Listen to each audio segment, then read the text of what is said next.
Okay, तो clear हुआ आप लोगों को कांस्टेंट करंट टाइप क्या होता है. नाउ नेक्स्ट टाइप क्या होता है, constant voltage type. So that is what linear, that is a linear relation between the voltage and the current value. Okay, so here what happens, अब क्योंकि linear है तो यहाँ पर small change in voltage corresponding changes in the current also. तो यहाँ पर current is not okay, current is not constant. Okay, so it is basically what more sensitive, whereas it was less sensitive. क्यों? क्योंकि यहाँ पर voltage के हल्का सा चेंज होने से करंट में बहुत ज्यादा फर्क नहीं पड़ रहा था. ठीक है, सो देयरफॉर अब यहाँ पर क्या होता है, कांस्टेंट वोल्टेज है. कांस्टेंट वोल्टेज का मतलब क्या है, see I have already told you, constant जो वोल्टेज है उसका डायरेक्ट रिलेशन है with the arc length. Okay, तो अगर कांस्टेंट वोल्टेज है इसका मतलब you are maintaining the constant arc length. Okay, तो आर्क लेंथ का मतलब होता है कि आपका जो आर्क है, सॉरी जो आपका इलेक्ट्रोड है और जो वर्कपीस है उसके बीच का डिस्टेंस है ना, राइट. तो उसके बीच का डिस्टेंस जो आप मेंटेन किए हुए हैं, राइट माय डियर. अब आप मुझे बताओ वैसे लॉजिकली सोच के, क्या ये जो है L A that is the arc length, is it possible, मतलब ये क्या पॉसिबल है कि हर टाइम आपका, हर सेकंड आपका ये जो एल ए है अगर आप मैनुअल आर्क वेल्डिंग करें तो कांस्टेंट रहे? नहीं माय डियर, बिल्कुल पॉसिबल नहीं. आपका अपना हाथ तो हिलेगा ही ना, आप अपन इंसान है, अपने हाथ तो हिलेंगे ही. ओके, ऊपर नीचे होगा ही. So therefore L A will never ever remain constant. So therefore ये जो टेक्निक है that is more suitable for automatic welding. Okay, because ये क्या करता है, आपकी हेल्प करता है एल ए को कांस्टेंट रखने में, राइट. जैसे सबमर्ज्ड आर्क वेल्डिंग के अगर आपके पास में कॉलेज में, आपके अगर कॉलेज में मशीन सेटअप है सबमर्ज्ड आर्क वेल्डिंग है तो उसको देखना, उसमें यही हो रहा है, कांस्टेंट वोल्टेज. ओके, इसमें कांस्टेंट वोल्टेज कैरेक्टरिस्टिक ही हो रहा है. ठीक है, is that clear to you? Constant voltage है और साथ में डायरेक्ट करंट इलेक्ट्रोड पॉजिटिव है, डीसीपी मतलब रिवर्स पोलैरिटी. ठीक है, is that clear to you? Now my dear, let's come to the some parameters of welding machine. Okay, तो पहला क्या है, ओपन सर्किट वोल्टेज. तो ओपन सर्किट वोल्टेज क्या है, it is that maximum rated voltage that can be measured across the two open terminals under the no loading condition. ठीक है, under no loading condition what happens, देखिए अगर आपका ये wire है ना, तो वायर के अगर दोनों एंड खुले होंगे तो क्या ऐसे करंट फ्लो कर पाएगा? नहीं. तो उस केस में क्या होगा, आपका जो वोल्टेज होता है that will be what, open circuit voltage. The circuit is open here ना, तो जिस केस में जब करंट की वैल्यू आपकी मैक्सिमम जीरो हो जाती है, उस कॉरेस्पॉन्डिंग उस वोल्टेज को हम लोग बोलते हैं ओपन सर्किट वोल्टेज. ठीक है, अंडर नो लोडिंग कंडीशन. ऐसे ही अगर आपका वोल्टेज जीरो हो जाता है माय डियर, अगर आपका वोल्टेज जीरो हो जाता है तो उसको हम लोग बोलते हैं short circuit current. Okay, so it is that maximum rated current that can be allowed through a welding machine at rated condition. Okay, at which आपका voltage becomes what, zero. तो VO लिखना, VO इक्वल टू जीरो नहीं, आप ऐसे लिखो VSC, circuit voltage. Okay, that becomes zero. In this case, short circuit के case में क्या होगा, short circuit current is that maximum rated current corresponding to the voltage will be equal to what, zero. Short circuit voltage will be when it equals to what, zero. तो अब आप short circuit कब कर देंगे, जब आप इन दोनों ends को ज्वाइन कर देंगे तो शॉर्ट सर्किट हो गया ना. तो उस केस में आपका maximum amount of current flow करेगा, तो उस केस में आपका जो वोल्टेज हो जाएगा that will be become now zero, है ना. ओके, बट करंट एक हद तक ही हो सकता है, क्योंकि अगर एक हद से ज्यादा करंट हो गया तो क्या होगा, that will create melting due to joules heating effect ना, I²RT. समझ में आया ना. ओके, नाउ एक होता है ड्यूटी साइकिल माय डियर. देखिए इसी वजह से, क्योंकि माय डियर आपका ट्रांसफॉर्मर जो है अगर आप कंटिन्यूसली 1 घंटे के लिए मान लो वेल्डिंग कर रहे हैं तो ट्रांसफॉर्मर में आग लग सकती है. तो फॉर दैट ऑलवेज हमेशा वेल्डिंग जो करी जाती है ना, डिस्क्रीट फॉर्म में की जाती है. मतलब थोड़ी देर वेल्डिंग किया, फिर थोड़ा रेस्ट लिया, फिर वेल्डिंग किया, फिर थोड़ा रेस्ट लिया.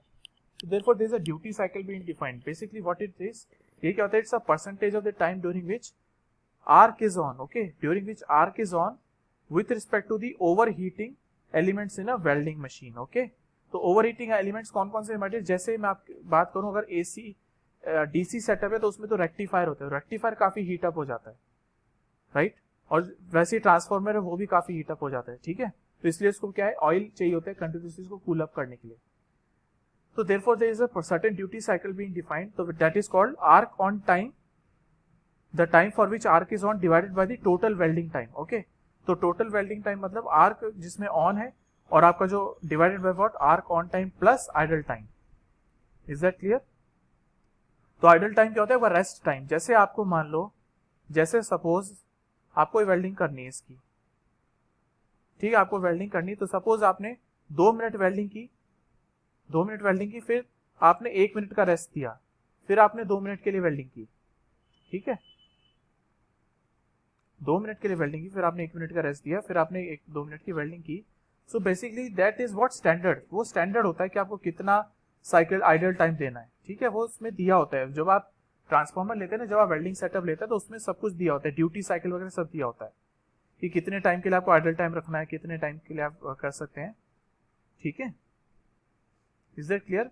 और कुछ क्या स्टैंडर्ड डिफाइन भी होते हैं, जैसे ये देखिए अमेरिकन वेल्डिंग स्टैंडर्ड्स के हिसाब से जो है ना, जो आपका ये टाइम है that is defined as 10 minutes, जो आपका आइडल टाइम है that is defined as what 10 minutes, जबकि यार आपका ब्यूरो ऑफ इंडियन स्टैंडर्ड्स के हिसाब से 5 मिनट्स है, ठीक है, आपका 5 मिनट्स का करीब होता है idle time, okay, is that clear.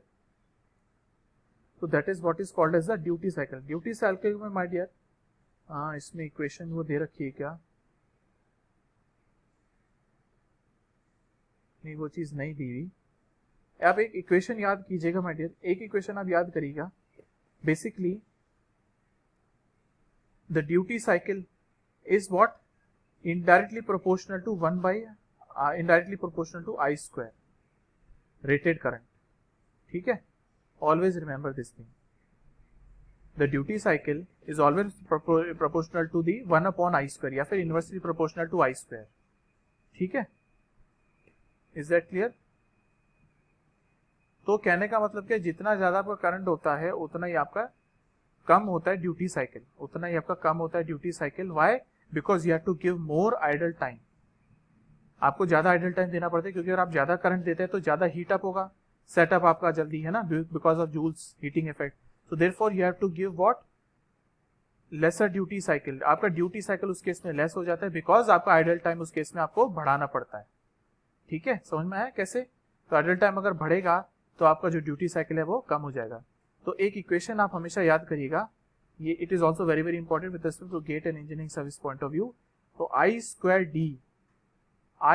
D is always constant, but my dear ये ध्यान रखिएगा, this is for a what particular welding machine, ये ध्यान रखिएगा, फॉर अ वेल्डिंग मशीन, अलग अलग वेल्डिंग मशीन के लिए वैलिड नहीं है, ठीक है, एक पर्टिकुलर वेल्डिंग मशीन के लिए वैलिड है, फॉर अ वेल्डिंग मशीन कहने का मतलब फॉर अ मशीन, ठीक है, एक ही बात है। So for a particular welding machine I square D is what always constant, where I is the what value of the current and duty is what, D is the what percentage of the duty cycle और fraction of the duty cycle, समझे बात। So that will always remain constant but for a particular machine. So I square D is equals to constant, ये याद रखना, is that clear, कई बार question है, ठीक है, is that clear my dear. अब देखिए ये आपने देख रखा है कांस्टेंट वोल्टेज कैरेक्टरिस्टिक के केस में आपका लीनियर रिलेशन होता है वी और आई में। अब देखिए ये जो आपकी इंटरसेप्ट है ना, दैट इज बेसिकली व्हाट, अगर ये वोल्टेज पे अगर इंटरसेप्ट होती है लाइन, तो देखिए यहाँ पर करंट की वैल्यू 0 हो रही है, तो करंट 0 कब होता है, जब आपका सर्किट होता है खुला, सो that is what open circuit voltage. And वहीं दूसरी तरफ आपका करंट जहां पर मैक्सिमम हो जाता है, जब आपका वोल्टेज होता है 0, तो वो तब होता है जब आप दोनों ओपन एंड्स को कर देते हैं join. So that in that case जो आपका मैक्सिमम रेटेड करंट है that is the short circuit current, okay, eight which voltage become 0। So that is what ISC and that is what VOC, या फिर उसको VO लिख दो, इसको IS लिख दो, ओके। नाउ माय डियर, क्या आप इसकी इक्वेशन बना सकते हैं आराम से, बिल्कुल आराम से बना सकते हैं। देखिए ये y एक्सिस है, ये x एक्सिस है, and that is of the form y is equal x upon a plus y upon b equals to what 1। तो ये इक्वेशन लिख सकते हैं ना आप इजीली, आराम से लिख सकते हैं, ठीक है। और is that clear to you, समझे। And of course you know very well this is constant voltage characteristic. So voltage का रिलेशन क्या है, ऑलवेज वोल्टेज का रिलेशन ना हमेशा वैलिड होता है माय डियर, हमेशा ये वैलिड है। So VA arc voltage is equal to what A plus B times length of arc, okay, is that clear my dear. तो अगर आपका ये डिपेंड करता है, ये जो इक्वेशन होती है ना आपकी वोल्टेज और करंट की, डिपेंड करता है आप किस टाइप का कैरेक्टरिस्टिक यूज करें। अगर आपका कांस्टेंट वोल्टेज है तो आपका इनके बीच में होता है लीनियर, लेकिन अगर यही आपका कांस्टेंट करंट होता है तो ये समवॉट होता है आपका पैराबोलिक, ये पैराबोलिक रिलेशन होता है, ठीक है। नाउ एक चीज देखो, कांस्टेंट करंट ले लो चाहे कांस्टेंट वोल्टेज ले लो, माय डियर क्या होता है, जैसे जैसे आप चाहते हैं हाई डिपोजिशन रेट या फिर आप हाई हीटिंग चाहते हैं, तो उसके लिए आपको क्या होगा ना, करंट बढ़ाना पड़ेगा। तो देखिए आप करंट बढ़ाते जाएंगे तो आपका वोल्टेज भी दूसरी तरफ कम होता जाएगा, कम होता जाएगा, कम होता जाएगा, ठीक है। And you know very well power, जो पावर रिक्वायर्ड होता है, power that will be what, V into I, अरे होता है कि नहीं, the electric power required will be what, V into I। तो देखिए एक चीज के बढ़ने से दूसरी चीज कम हो रही है, ठीक है, चाहे आप दोनों केस ले लीजिए। अगर वोल्टेज कम हो रहा है तो आपका करंट बढ़ रहा है, करंट बढ़ा रहे तो आपका वोल्टेज कम हो रहा है, ठीक है। तो इस केस में आप जज नहीं कर पा रहे कि यार मेरा जो है, मैं चाहता हूं कि मेरा जो वेल्डिंग हो ना वो मिनिमम पावर रिक्वायरमेंट पे हो, ठीक है, मेरा जो वेल्डिंग हो वो किस पे हो, मिनिमम पावर रिक्वायरमेंट पे हो, ओके। तो माय डियर दूसरी तरफ क्या है, अब आपका जो वोल्टेज का रिलेशन है, जो आर्क वोल्टेज का रिलेशन है, that is linear, so that is A plus B times LA, है ना, A times BLA, so that is of always this form, ठीक है। तो एक माय डियर एक पॉइंट ऐसा आता है which is called as a stable arc condition, stable arc condition, जहां पर कि आपका जो IA होता है that is equal to what, IT, है ना। तो मतलब आर्क करंट होता है that is equal to what, IT, है ना। अरे is that clear to you. और ऐसे ही केस में एक स्टेबल आर्क की कंडीशन तब आती है जब आपका VA will be what, equal to what, VT। तो T क्या मतलब होता है, terminal, so your arc current will be what, terminal current, and arc voltage if it becomes equal to the terminal voltage then you can call it as a stable arc। तब वो जो arc होती है ना my dear, वो कैसी मिलती है आपको, स्टेबल आर्क मिलती है ना। तो अदरवाइज अगर आप इधर जाते तो भी अनस्टेबल, इधर जाते तो भी आपका अनस्टेबल आर्क। और अनस्टेबल क्या क्या होती है कि कभी आर्क जनरेट होती, कभी बुझ जाती, कभी जनरेट होती, कभी बुझ जाती। लेकिन इस केस में क्या आपका, कि आपका आर्क कंटिन्यूसली चलती रहती, सो ये therefore you will not gate discontinuous weld, इसमें आपको कंटिन्यूअस वेल्डिंग मिलेगा। So that is the what best, that is the optimum condition in which you get stable arc, okay, stable arc, समझ में आई बात की नहीं।